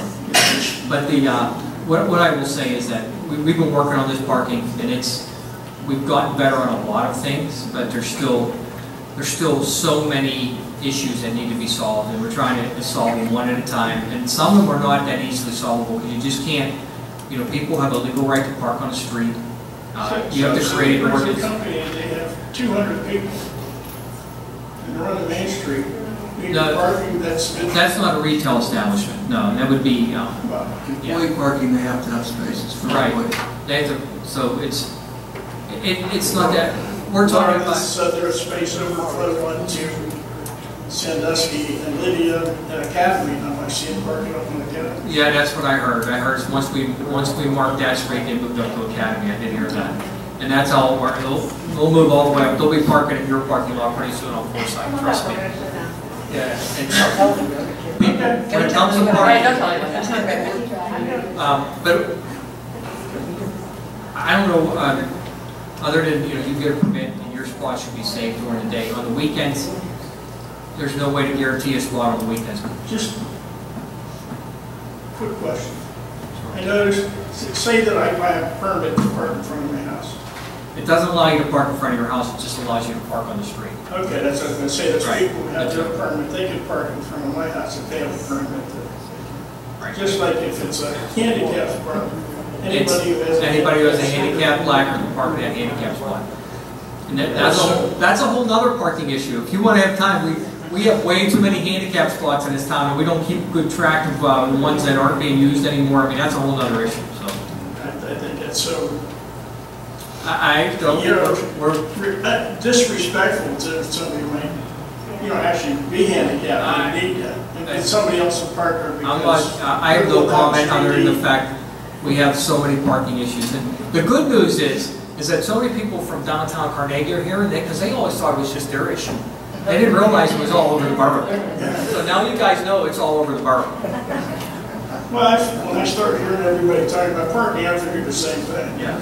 Okay. I mean, we've actually made a pretty good dent in it this last year. I mean, there's things I wish we were ahead, but it was a, there were some, we've gotten some things under control in this last year and a half, 2 years, but there's still a lot more to go. There's still a lot more to go. That building next to me is looking for property to buy for extra parking. Yeah, that's what I heard. Good. All right. Hey, buy my house. Give me enough money, I'll be going. Okay. We don't want to lose you as a resident. No, what? Well, I would move out of Carnegie. Okay. Hi, I'm Bart Johnson, and I have More Than Words down on the corner of Mary and East Main. And I have two requests. One is an addendum to the garbage can request. That is, I am a new owner of a 6-month-old puppy, and I walk him every day. He comes to the store every day. And I'm finding that I might be the only person who carries doggy bags with me.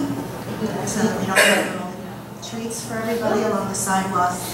And when I would like to see that when and if these garbage cans get up, that we might consider adding the bag dispensers, which I think you guys are probably familiar with. We have when the dog park. What's that? We have at the dog park. Yeah, in the dog park. But people, I don't know if you've been down on the main street, but a lot of people walk their dogs down there, and I'm finding that there are many treats left throughout the way. We have so many people who come down, not just to shop, but to eat. And unfortunately, I don't know if us putting the bags there What's that? will change that. What's that? The unfortunate aspect is, I don't know if us putting the bags there will change that. Well, I think the combination of the garbage cans and the bags would work wonders. I mean, I know by your place, there's a couple of green areas, and there are garbage cans, and when people have the bags, they do use them. But we put those bags out there. What's that? They wouldn't last 2 days. We put What, the bag in the holders? dispensers. They wouldn't last. The bag wouldn't last 2 days. They'd be ripped out of there and thrown in the street. Okay. It Well, wouldn't last 2 days. well, I hope that you guys would consider it, or some action, because I don't think it would hurt. There are, it's a really dog-friendly area. That's what I'm just. I understand what you're saying, but Yeah. that issue they wouldn't last 2 days. Well, the other request is strictly for myself. About a year and a half ago, thereabouts, a car took out, you guys are probably familiar with it, took out the light pole in front of our store. Yes. And they left the electrical wires, which has been covered up now for about that same amount of time with a construction barrel, which is really not terribly attractive. We have lights on order that we wanted the first one that are I'm back up. sorry. We have lights on order, poles on order. That we want to be the first ones that'll go up. Okay, well, before that happens, or until that happens, there's something else that can be put over top of those. Okay, whether it's. I'll see what we can do. Okay, that'd be great. Thanks.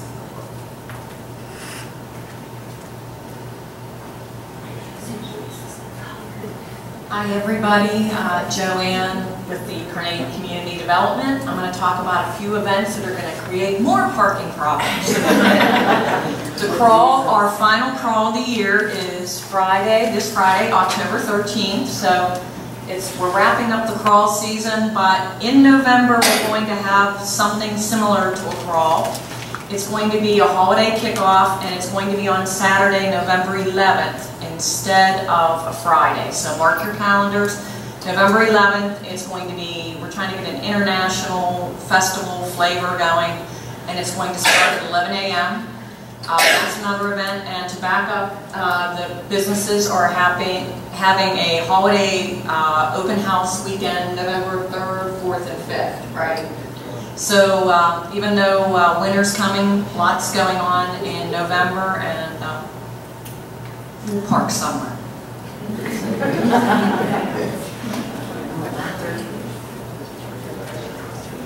I had to wait my turn. My name is Maggie Forbes from the Carnegie Free Library and Music Hall, and I just want to tell a very fabulous story. Last Wednesday, we had 50 kids from Carleton who volunteered to come do plantings for Phase 1 of Library Park, and I felt like I walked through a time warp. These kids were so industrious, so polite. I mean, they got everything done. They worked really diligently for 2+ hours. We had pizza for them downstairs in the studio. The manners, I was looking for where were all the nuns keeping them in line. They were so incredibly good and polite. You know, how many are we allowed to have, you know? And I said, well, let's see how far it goes to a piece. And then, okay, I said, okay, there's some left over. Then there was a little bit of a piranha action, but nobody grumbled if they didn't get more. I went around, we had some leftovers from Radical Days and handed chips and whatever. Every kid waited his or her turn. They were 8th grade through 12th grade. I think 11th grade was doing testing, so 8th through 12th grade. And then the bus was late. And the teacher looked at me, I said, well, let's go into the music hall and I'll just talk to them, you know. And I did for like 30+ minutes. They were polite, they were asking questions, their eyes were widening when I was telling them some of the history. I truly thought, why is this school district not broadcast as one of the nicest in the region? Because these kids were so incredibly industrious, polite, interested, and I just wanted to, you know, take them home forever. They were fabulous, and I wish I could have somehow captured it in a way that everybody would know about it. You need to put that in writing. I'll put it in the next newsletter or something, or the next signal I thing, or I will, because it's not what people hear, and I was like, is this real? I was sort of like, if anybody gets this reference, it was like Eddie Haskell, but genuinely nice. You know, they didn't get mad when Mrs. Cleaver left. They were so good. And then one last thing, we're adding, but I think this is something you all want to be part of. You noticed we did get a flag as part of Library Park, and we're going to be dedicating it on November 11th, Veterans Day, but at 2:30 in the afternoon. It's not going to interfere with anything. It's just going to bring more people there, but we're working with the American Legion and the 9th Pennsylvania Reserves and some veterans on our board. But to be officially dedicating the flag, we'll have a little reception of cookies and something upstairs in the Lincoln Gallery, but that's it. Thank you.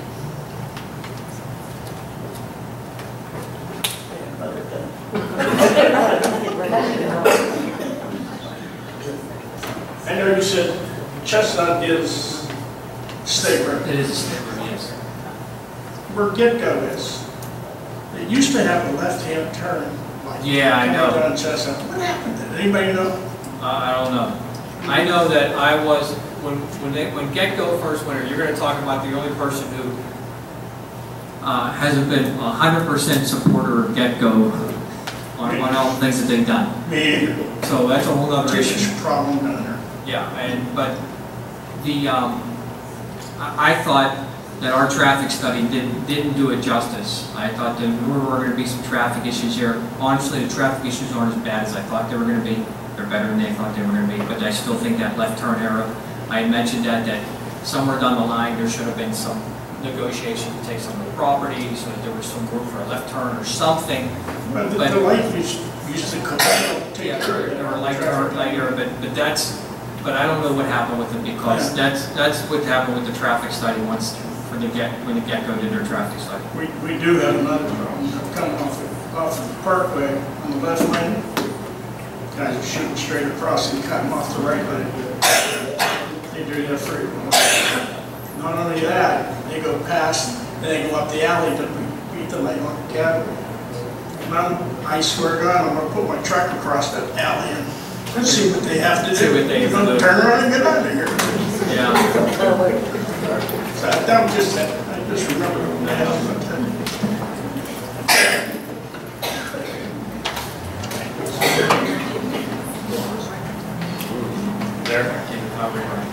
Ryan Canto. About a year ago, my wife Sarah and I founded Quantum Spirits and took a terrifying leap of our own business. And then about 6 months ago, we made a commitment to build here in Carnegie. It's been absolutely fantastic. It is a wonderful, vibrant community. The council has supported us, all the business owners, the people here. It's been wonderful. At the risk of getting booed off the stage, they did want to bring up parking again. So right now, obviously, people harp on the challenges, and it's the challenge of a growing, thriving community. I'm terrified of what 18 months from now is going to look like. If you have Quantum Spirits, you've got Papa J's, you've got O'Reilly's happening in the evenings, you've got Apis coming up. And so right now things are uncomfortable and we can deal with that, but the long term is honestly what I'm terrified about, because it is not going to be pleasant if we were going to have a very successful community. So I realize things are being worked on. I realize that this is not a snap your fingers. There's no way to just throw money at the problem. There's no way to wave your magic wand. However, just as a business owner and a building owner in Carnegie, I just want to reinforce the fact that the long term, we're honestly a little bit scared about it. So. Yeah. And we're not, sorry, one last thing. We also don't want to come across as this is a problem. We want to be a part of the solution. So if there's anything as a business owner we can do to help, please come back to us. And you've offered before, so this isn't your first time you've offered. I know we haven't had a parking meeting in a while, but what I will say is that we are looking at both short-term and long-term solutions. The short-term parking problem isn't nearly as severe as people think it is.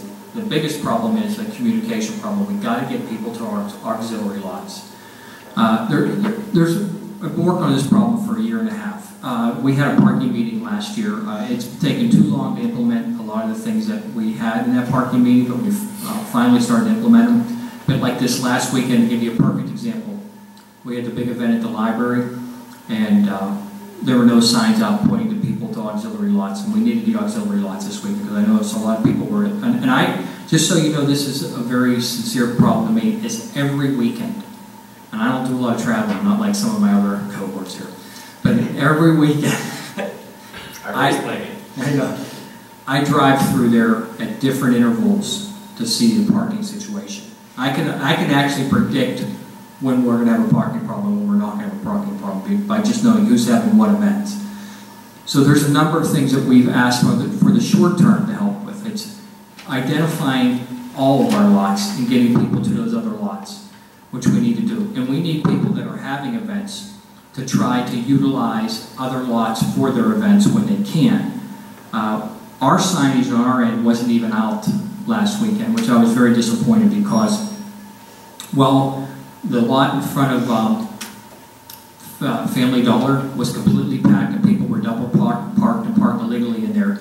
The lot in front of Carnegie Coffee was completely packed. I was late for the library event because I had another event, and I was only about 5 minutes late. But I actually drove right down and behind Sunset Pizza. We own the lot back there, and there's other lots back there. I was the only car in that lot. The only car. And that lot is every bit as close to the other one. So we're working on our lighting in these lots, we're working on our signage, and we have to do a better job of getting people to these auxiliary lots for the short term because there's a lot of spots that are unanswered during the time. So maybe even on a Friday, if I have time, I can show you where these lots are, or I can show you, and we did that with a parking meeting. But as far as a long-term solution, we have a parking committee. We're working on we've actually going to be putting out a proposal asking for people for some parking solutions for development, and there's other things. In fact, one of the Mary Ann here even came to me, and I haven't had a chance to have a parking meeting yet, but that's one of the things I'm going to share at the parking meeting, that she has some properties too. So there's a few properties that might be interested in things. There is parking there, we just have to be a little more creative, but the long-term solution needs to be a little bigger. But I don't think the short term is as dire as it is. I just think if we get our act together, we can make it work much better in the short term with what we have. And my biggest concern now is, if everybody keeps sounding the alarm, parking, then people may get scared and not come here. The parking's here. We just have to do a better job of identifying where some of it is. And then at the same time, not identifying, but getting people to where some of the parking is. Because, did you hear us talking about the PNC lot earlier? We own that lot. I can guarantee you, just about any weekend night, nobody is parked in that lot. Well, now the Citizens lot, okay, I know the Elk Street lot isn't over, but the Citizens lot, if Off the Wall has a theater, if they have an event, the Citizens lot will be full, and those spots are there. But if they don't have an event, that lot will be empty. And you know where, you know the lot right, sorry, let me, we have the lot where the fire department is. You see that lot?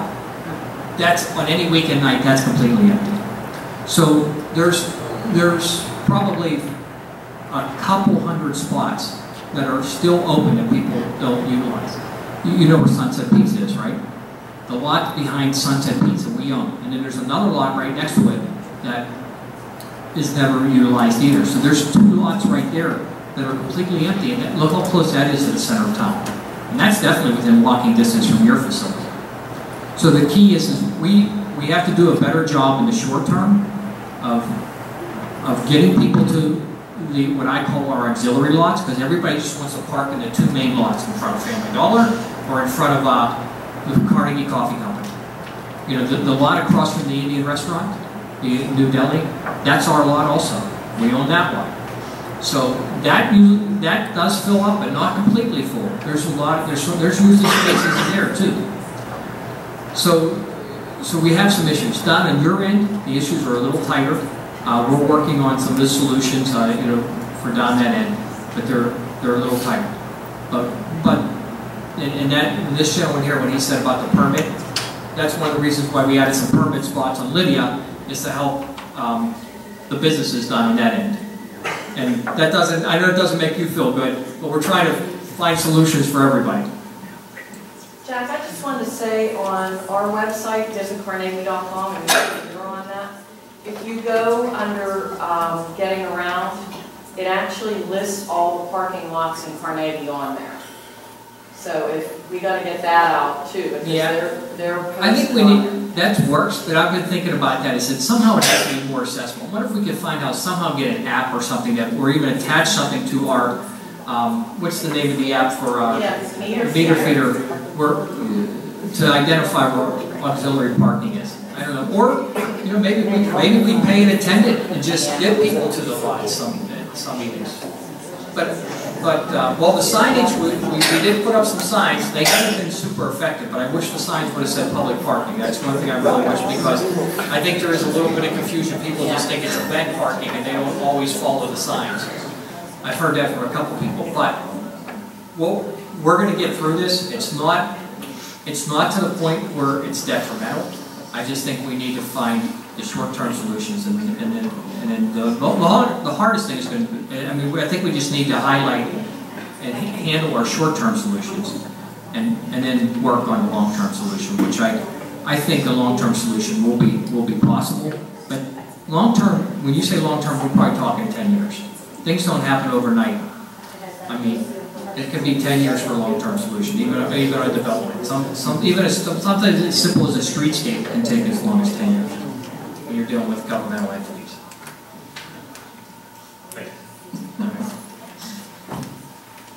So. Just to echo that, not my concern, but I would never walk back to that Sunset lot. It is scary back there. I won't even park in the PNC lot if I'm alone, truly. As a woman walking by myself, it does not feel safe. I understand. That's one of the reasons why we're working on the lighting, and there was a plan to add even more lighting factor to the Sunset. Nobody would see you or hear you with anything. Well, I hear what you're saying. It can be a little scary back there, and I do, and that's one of the things that we're hoping that the lighting would help that, but that's because all the activity is concentrated in areas down towards where Riley's is in the evening, and down the other ends there's really not a lot, but the activity isn't as much. So maybe as things get busy, if things could get busier more along the business district, that would probably be less scary, but it is scary. I hear you. But on the good note is, I'm not saying something couldn't happen, but you know, if you look at our crime reports, we just do not have the, you know, like muggings or anything like that in the community. I mean, I'm not saying we've never had them, but they're very, very, very few and far between. And now that I said that, we'll probably get 3 in a row. Because I think I said that before, we had like a couple armed robberies in a row. But you know how that works, it probably jinxed us. My concern is the speed coming from this light here right at Campbell's Run all the way up. And I know that it overlaps into Collier a little bit, or which portion, but... So on West Main Street, the speed on West Main Street? Yes, just coming the entire way to... 79? To 79 and just under that, we're passing 79. We take Presley multiple times a day, and it is scary coming out there. You know, cars, I'm seeing... Well, our border ends right, you know, where, I'm sorry, what's the name? It used to be Colorado. What's that? Yeah, right. Okay. Yeah, that's where we are. It would be nice, though, to see the Borough and Collier Township work together, because there have been accidents. I can tell you, we do, and I don't really want to say this, but we do watch speed there, but we do it from our parking lot. I mean, I've never seen it. Sometimes you'll see an officer parked in our parking lot, like not from the department, like in the way out on the Veterans Way, but they have VASPAR there, and they can actually time them there, and so you can't really see the officer, but can we monitor that a little more? We'll do our best to monitor that a little more. We really will. And the interesting thing is, it seems like people complain about stop signs. I get out and an officer sit there for an hour and not see anything. 5 minutes after he leaves, somebody could come by there 50 or 60 minutes. Can you work with Collier to monitor? I mean, it's coming, it's starting here, and then just... I actually don't think Collier will work with something. Yeah. I can talk to them, but I don't think it. I mean, it's coming out of their town, so they're yeah. It's coming from Carnegie too. I mean, people speed like crazy. Well, and they speed everywhere in town. It's very frustrating. We've had such a packed house tonight. There has to be somebody from Forsyth or Chestnuts that wants to complain about that road. Is there anybody here about that? Please. That's like the only one that hasn't been. We could, they don't want to hear it. It's those dogs. Yeah. No, trust me, Forsyth is a speed trap. I mean, not speed trap, it's just speed way. Getting out of order. It's crazy. I know. Well, even I have to come along to Washington Avenue. And I'm going to tell you right now, Washington Avenue, the speed is picked up on Washington Avenue, and sometimes I got to wait 5 minutes. And Rick will tell you, we got to wait like 5 minutes to even pull out of our street, from right onto Washington Avenue. But there's a lot to take away from this meeting. Anybody else? We need more chairs. I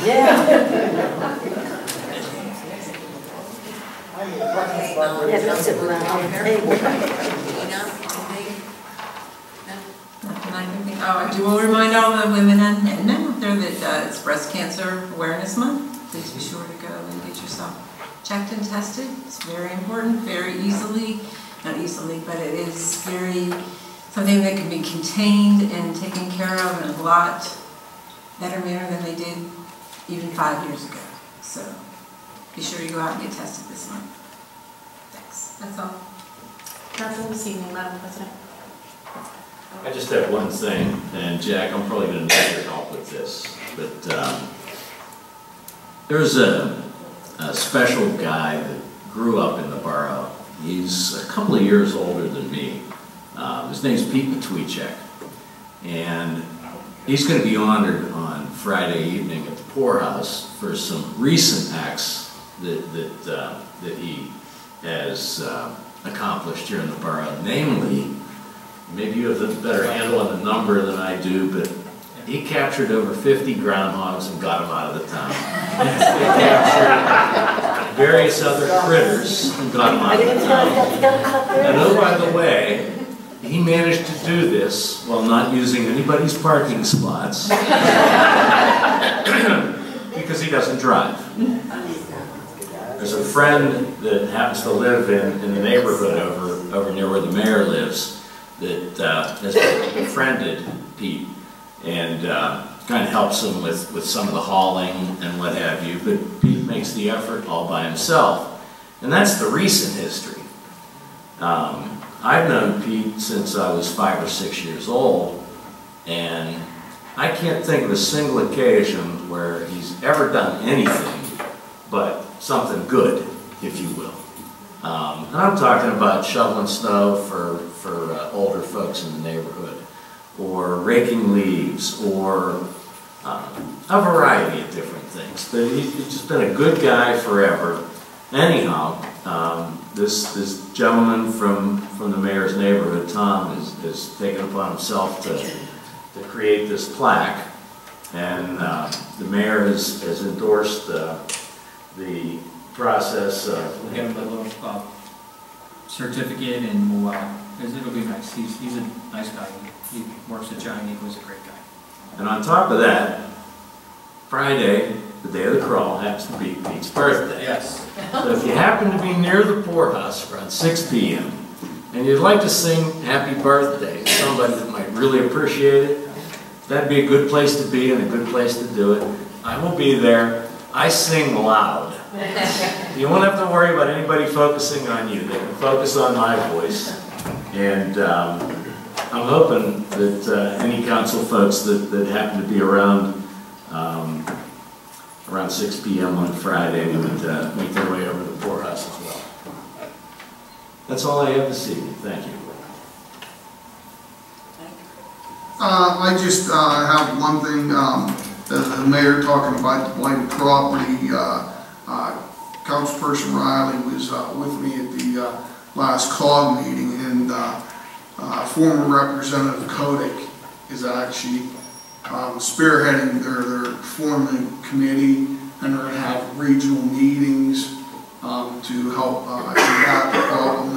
And you know, as I said, this is an issue that our mayor has been addressing since he's been our mayor. And I said all this time, but at least now they are focused from the state level. So he'll be working with State Representative Colig, and through these meetings, taking back to her what legislation needs to be done to help all the communities. So your voice is being heard, Jack. Yeah, well, I mean, with the new Act 90 laws have been really helpful to a lot of communities too. So they're not new; they're actually a few years old now. So I told Steve that he'll be reaching out to him and setting up these meetings. Thank you. I would just mention that Saturday night was the library annual benefit concert here in Carnegie. It was a wonderful, wonderful evening, full house, and a lot of visitors from the city came out because Joe Negri was playing. Of course, Joe Negri's 91 years old, but he still plays, and it's pretty amazing. I mean, he can't play some of the stuff that he's written anymore. So he has a young guy who fills in for him. But it was an incredible evening, and a great event for Carnegie and a great event for the library. The only thing I have is I just wanted to remind everybody that the Haunted Trail starts this Friday the 13th. And it's for the next 3 weekends, Friday and Saturday, 7 to 10. And it's $10 for adults and $5 for children. And we also have a pumpkin patch for the little ones, because it's scary to go through. So the little ones can hang out in the pumpkin patch. So, and we have lots of good food, and we have a fire going in the shelter, and it's pretty fun. So next 3 weekends, 7 to 10, Friday and Saturday. That's it for me. Motion to adjourn. Second. Motion is made, second, meeting adjourned. Thank you all for coming.